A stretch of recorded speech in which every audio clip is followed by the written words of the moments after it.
Fala aí, meninada! Depois de muito tempo, depois de superar a preguiça, eu tô de volta aqui para a gente conversar um pouco, tentando tirar a poeira, enfim, dar uma geral, jogar uma água no chão aqui nesse canal. Até porque o Pablo Costa disse que o próximo Hangout, ele me ensinou o que é um Hangout. Nossa próxima transmissão ao vivo aqui no YouTube, ele disse que vai ser no meu canal, então eu preciso deixar tudo bonitinho, organizadinho para receber ele e todos vocês. Muito bem, vamos falar sobre o cenário brasileiro, os diversos cenários brasileiros diante do coronavírus, da Covid-19. Né? A principal informação da semana, que se inicia hoje, é certamente a pesquisa Datafolha, que dá o termômetro, que faz uma avaliação de como a população brasileira está entendendo as ações dos governos estaduais em contraposição ao governo federal. E a informação mais relevante, ela está calcada aí na análise de dois números. A primeira é que 54% da população ouvida pela pesquisa aprova a atuação dos governadores. É uma média de todas as regiões. É um número expressivo. Em contraposição, que torna esse número ainda mais expressivo, é de que somente 35% dos entrevistados aprovam a ação do governo federal, especificamente a postura do presidente Jair Bolsonaro, que tem adotado uma postura bastante semelhante ao Donald Trump, pelo menos ao que fez Donald Trump no início. Ele é uma espécie de sub-Trump, né? E ele tem adotado aquela postura negacionista, enquanto todo mundo está falando em pandemia, está falando em número de mortes, está fazendo uma série de ações, ele está chamando de gripezinha, o que já está mais que provado pela ciência, a mesma que ele e essa turma dele despreza, já disse que não é. Enquanto as pessoas estão falando em confinamento, isolamento, quarentena, ele está incentivando aglomerações. Bom, o preço disso é muito alto. E tem uma diferença interessante, porque não é a primeira vez que Bolsonaro adota uma postura negacionista em relação à ciência, em relação aos fatos. É preciso lembrar de todo o discurso do meio ambiente, especialmente em relação às questões climáticas globais, que ele vem adotando, que ele vem repetidamente falando. A diferença é que o ciclo da questão climática é muito longo. Para você descobrir o tamanho das asneiras que ele vem dizendo, muitas vezes leva tempo, levam décadas. No caso do coronavírus, a fatura é para amanhã, ela já está vencendo.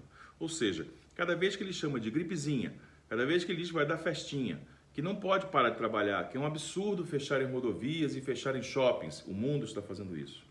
Quando ele diz que, na verdade, todo mundo tem que continuar trabalhando na vida normal, ele vai ser cobrado agora. A Itália já está sendo cobrada agora.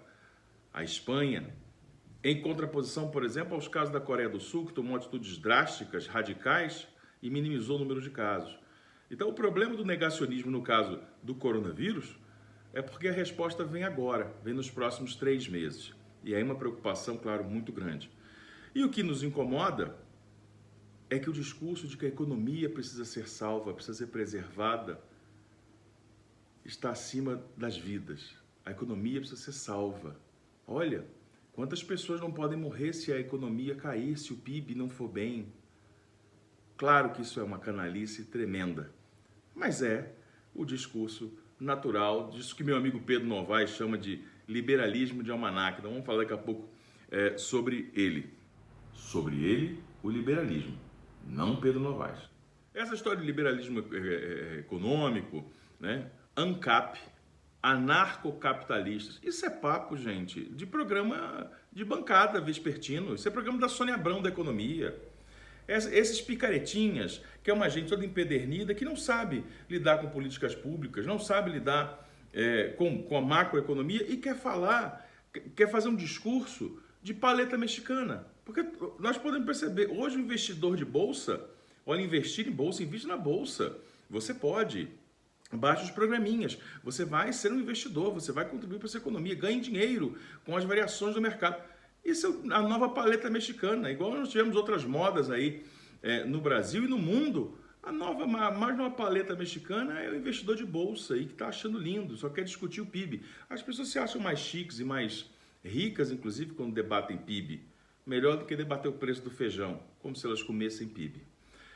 Mas sobre esses anarcocapitalistas e esse liberalismo de almanaque, como nós estávamos falando, ele cai por terra com duas informações que estão nos principais jornais do Brasil hoje. A primeira delas é que o BNDES, aquele banco que não serve para nada, que serviu para fazer rolo, que serviu para corrupção, que quando abrisse a caixa preta ia ser um problema, e quando abriu não acharam nada.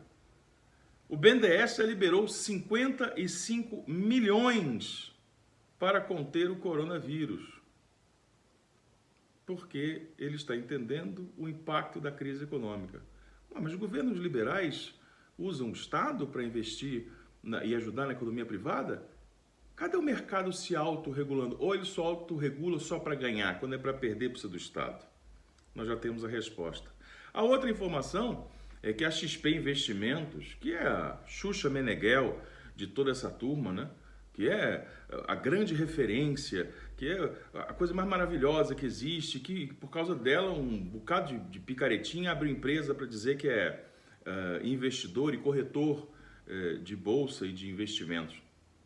A XP está cobrando ao governo, através do presidente da Caixa Econômica Federal, o que ela chama de plano Marshall. É preciso de um plano Marshall da economia brasileira para recuperar a economia. Ué, recuperar com o Estado? O fato, meus amigos, é que nesse momento nós temos uma atuação que é unânime em todas as regiões do país, em todos os estados. Ela tem uma larga margem de aprovação em relação às ações dos governadores. E é interessante perceber o quanto a população, o quanto os segmentos politizados estão compreendendo, em sua grande maioria, que essa não é uma questão político-partidária, tampouco ideológica. Porque estão, sim, dando apoio a governadores de um extremo a outro. Governadores como do estado de Goiás, Ronaldo Caiado, como de São Paulo, o Dória, como no Rio de Janeiro, Wilson Witzel, até mesmo os comunistas, ou o comunista, como Flávio Dino, que já tem uma ótima gestão, uma ótima aprovação no Maranhão, mas que todos eles vêm recebendo o apoio pelas atitudes semelhantes que vêm tomando. Porque todos eles estão entendendo que a Covid-19 vai prejudicar as economias e vai matar pessoas de todo e qualquer espectro político, social e econômico. Em contraposição a isso, nós temos ainda que conviver com líderes como o presidente Jair Bolsonaro, que é considerado pelo diretor-presidente da Eurásia, né, um dos principais, não o principal instituto de análises políticas globais, como o líder mais ineficaz. Ele disse, olha, a concorrência é grande, a disputa é acirrada, porque tem o Obrador no México e tem o Bolsonaro, mas o Bolsonaro vence como uma das lideranças mais nocivas nesse processo, justamente porque é uma referência mundial, é um líder mundial, um dos países mais importantes do mundo, que é o Brasil, mas que prefere falar em festinha, gripezinha e reclamar porque as pessoas não estão trabalhando. É dose. Valeu, gente, até a próxima, e lembrando que é o momento de você fazer aquela assinatura aqui, deve estar em algum lugar aqui, aperta o sininho, segue a gente, acompanha, etc e tal. Falou, valeu!